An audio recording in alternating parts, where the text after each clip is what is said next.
Hello everyone. Today we talk about how to fix the app of Temu. We will go to settings. Then we click on apps. After that we will search the app Temu and then we click.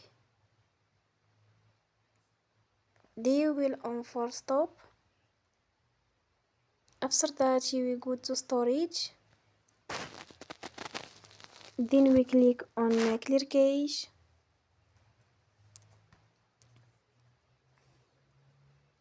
You will go to Play Store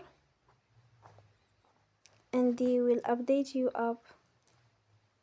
Don't forget to support us by like and subscribe. See you next time and thank you for watching.